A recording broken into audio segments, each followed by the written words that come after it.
Muchas gracias. Tiene la palabra don Miguel Boyer. Muchas gracias, señor presidente, por la oportunidad que me da la presidencia de hacer una recapitulación de lo que ha sido la trayectoria y los problemas y el acuerdo final entre los gobiernos de Guinea Ecuatorial y de España sobre Guinea-Este Bank. Si me permiten recapitular desde el principio, en mi opinión, el instrumento financiero constituido por Guinea-Este Bank estuvo mal concebido desde el principio, es decir, desde 1979, cuando, después del derrocamiento del régimen de Macías y su sustitución por el de Obiang Nguema, el gobierno español decidió, con una iniciativa efectivamente generosa y también con sentido político, crear el banco. Digo que hubo manifiestamente los dos aspectos en la creación del banco: la generosidad por parte española de ayudar a Guinea Ecuatorial a resolver sus problemas y también el hecho de que se acababa de sustituir un régimen de naturaleza bastante prosoviética por un régimen que se pretendía mantener en la órbita del mundo occidental. Y también esto sin duda pesó más las consideraciones de vinculación histórica con Guinea para constituir el banco, y así fueron cursadas instrucciones por el gobierno de entonces al presidente del Banco Exterior, Fermín Celada. Hubo una primera cuestión, y es que las negociaciones que llevó el Banco Exterior de España con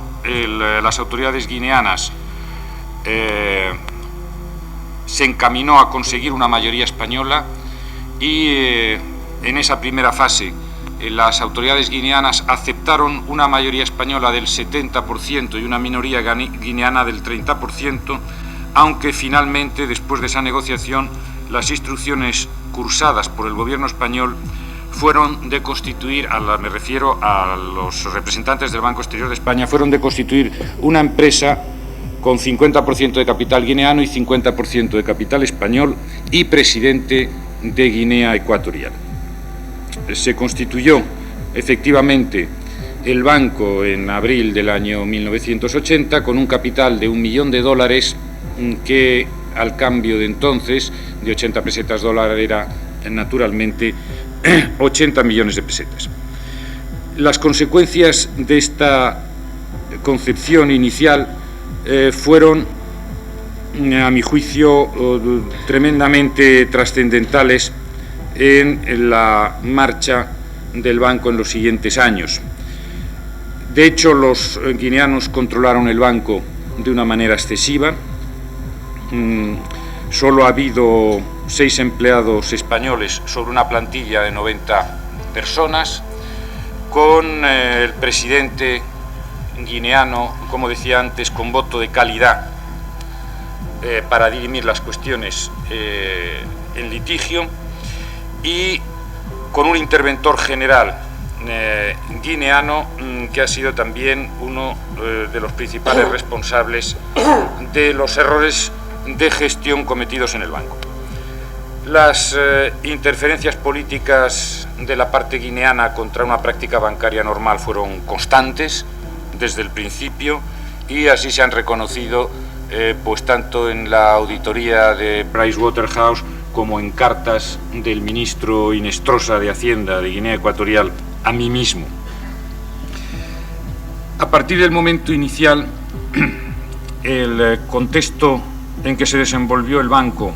fue de desorden administrativo y judicial. De esa plantilla de 90 personas, en los años que van transcurridos desde 1980 a 1986, ha habido 70 despidos por hurtos de los empleados guineanos. El banco ha tenido 6 presidentes, uno de los cuales fue fusilado y 4 encarcelados. Sobre el interventor general ya he dicho alguna cosa. La inseguridad jurídica y la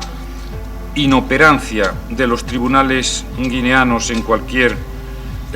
contencioso es casi absoluta, y además el banco sufrió presiones continuas para conceder créditos a personalidades ligadas a la administración guineana. En la evolución dentro de este contexto de Guinea Bank hay que distinguir dos etapas: la etapa que va hasta 1985 y la etapa que comienza el 1 de enero de 1985, porque en esa fecha Guinea Ecuatorial entró en la UDEAC, la Unión Aduanera y Económica del África Central, que es la zona del franco del África Central, dominada por la influencia francesa. Entre 1981 y 1984, es decir, en el primer periodo del banco, en Guinea Bank financió la mayor parte de la actividad económica de Guinea, la producción de cacao, la producción de madera, la construcción de viviendas y las obras públicas, y el comercio también. Y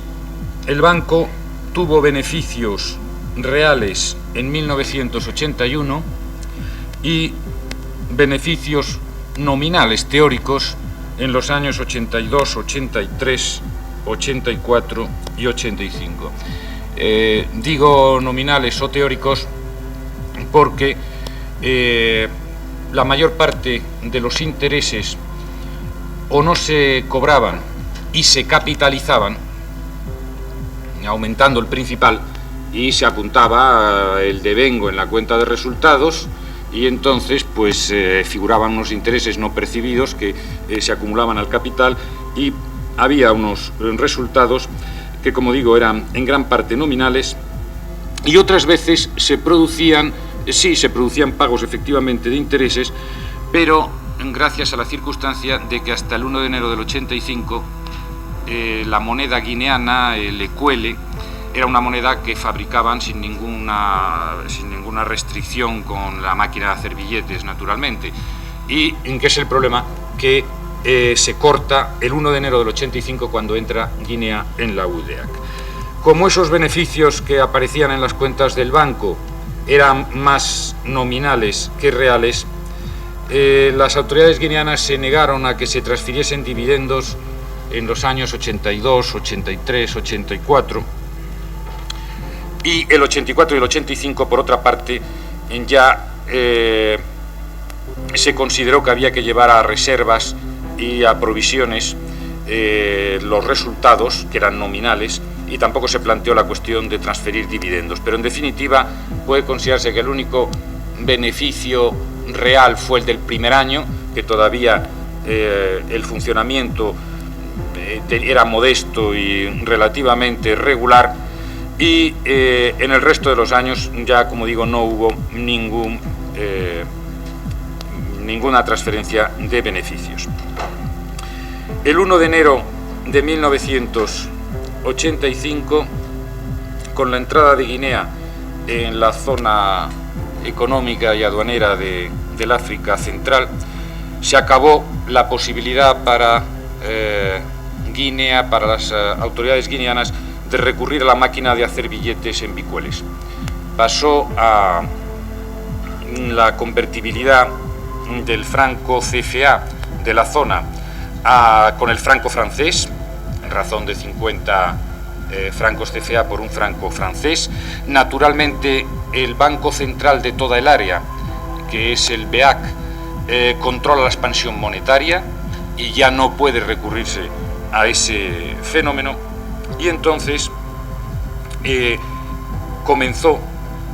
una hinchazón a lo largo del año 85 del recurso al crédito de la mayor parte de las empresas y también de personas de Guinea, puesto que no disponían de la capacidad de expandir la oferta monetaria, como decía antes, con la máquina de hacer billetes. Otro problema grave que se le planteó al banco fue el que la conversión de depósitos que tenían los ciudadanos envicuele a francos CFA fue hecha, a mi juicio, de una manera absolutamente penalizadora de los depositantes. En primer lugar, no hubo una conversión total, no recuerdo exactamente el porcentaje, pero no se pudo convertir de la moneda antigua a la moneda nueva la totalidad de los depósitos, sino que ya hubo una especie de tajo, de quita a los depósitos que tenían los particulares en su posibilidad de conversión. Y en segundo lugar, como para hacer la conversión había que declarar los depósitos, pues naturalmente entraron muchos depositantes guineanos en conocimiento del fisco guineano. Y las consecuencias a partir de ese momento fueron una huida masiva de depósitos de Guineste Bank, bien a atesoramiento casero, dejaron de llevar el dinero que tenían a la banca, bien una huida muy fuerte a los otros bancos de la zona de la UDEAC, puesto que dentro de los países de la zona es libre la transferencia, de manera que, vista la experiencia de cómo se había hecho la conversión, como digo, perdiendo una parte de sus depósitos y además, pues naturalmente teniendo que enfrentarse con el fisco de Guinea, se produjo una huida de depósitos de los ciudadanos guineanos. De manera que se produjeron los dos fenómenos en paralelo: huida de depósitos y al mismo tiempo mayor recurso al crédito de las empresas y de las personas en Guinea, puesto que no podían financiarse por el procedimiento simple de expansión monetaria.